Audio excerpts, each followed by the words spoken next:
वीडियो शुरू करने से पहले मेरी सब दोस्तों से रिक्वेस्ट है कि नीचे जाके ये रेड वाले बटन को सब्सक्राइब करके साथ ही बेल के आइकॉन को क्लिक करके ऑल पे कर दें। इससे ये होगा कि आप मेरी सारी वीडियो बआसानी देख सकेंगे। आप सब दोस्तों का बहुत शुक्रिया। अस्सलाम वालेकुम नाजरीन, उम्मीद है कि आप सब लोग खैरियत से होंगे। नाजरीन, एक और नई रिएक्शन वीडियो के साथ आपका मेज़बान तैयब अली आपकी खिदमत में हाजिर है। नाजरीन, आज जिस वीडियो का मैं रिएक्शन आपके सामने लेकर आया हूँ वो कोरोना वायरस से मुतल्लक है कि कोरोना वायरस की बहुत ज़्यादा आजकल आपने सुना होगा, हर तरफ कोरोना वायरस से इतनी मौत हो गई और ये हो गया, ये हो गया, ये हो गया, हर जगह कोरोना वायरस की खबरें हैं।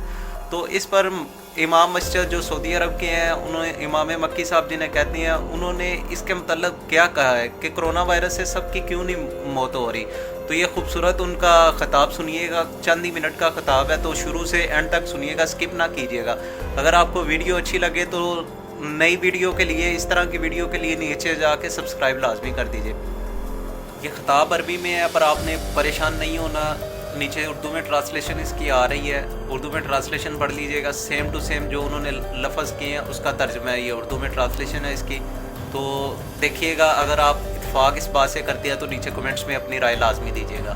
तो मैं वीडियो को शुरू करता हूँ।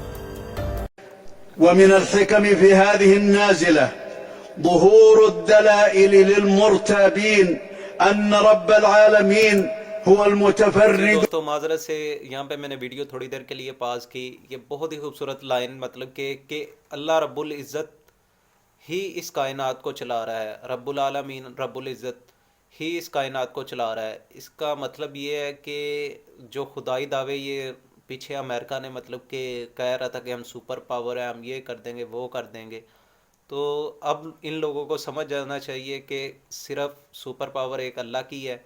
तो अपने आप को आज़ी में ले आए और खुदा से माफ़ी मांगे। अगर कोई मेरी ये वीडियो देख रहा है तो उससे मेरी ये रिक्वेस्ट है कि ज़्यादा से ज़्यादा शेयर कीजिएगा ताकि ये खुतबा ज़्यादा से ज़्यादा लोग देख सकें। तो मैं वीडियो आगे शुरू करता हूँ। ومن الحكم في هذه النازلة ظهور الدلائل للمرتابين أن رب العالمين هو المتفرد بتصريف الكون وتدبيره وحده لا شريك له، من الذرة وما هو أصغر منها وما هو أكبر. قال تعالى: فعال لما يريد. فهذا الفيروس لو كان ينتقل من شخص إلى شخص طليقا من مشيئة الله وقدرته وتدبيره لأصاب الناس جميعا أو أصاب الأكثر، ولكنه محكوم ومقهور ومأمور بمشيئة الله تعالى، يصيب به من يشاء ويصرفه عمن يشاء عدلا من الله وفضلا. وهذا ما قرره النبي صلى الله عليه وسلم في عقيدة التوحيد بقوله صلى الله عليه وسلم: لا عدوى ولا طيرة ولا هامة ولا صفر. رواه البخاري ومسلم من حديث أبي هريرة. قال المحققون في نفي العدوى هنا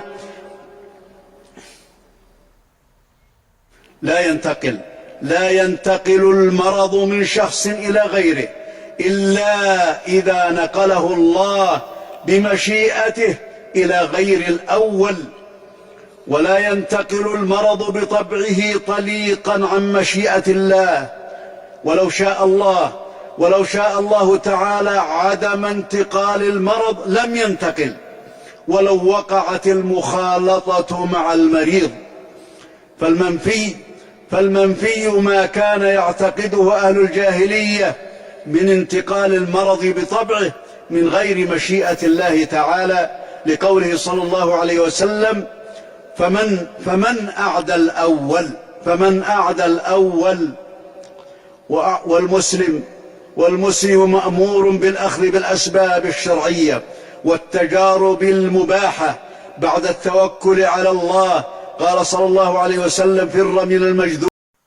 जी नाजरीन, उम्मीद करता हूँ कि आपको ये वीडियो पसंद आई होगी। अगर आपको पसंद आई है तो ज़्यादा से ज़्यादा शेयर कीजिएगा ताकि ये मक्की साहब का जो खिताब है, जुमे वाला खिताब, वो ज़्यादा से ज़्यादा लोग देख सकें। तो उम्मीद करता हूँ कि आप ज़्यादा से ज़्यादा ये शेयर करेंगे। अगर आपको वीडियो अच्छी लगी हो तो नीचे जाके फ्री में सब्सक्राइब होता है, सब्सक्राइब लाजमी कर लीजिएगा। आप सब दोस्तों का शुक्रिया। अल्लाह पाक आपको खुश रखे, सलामत रहे, खुश रहें। अस्सलाम वालेकुम।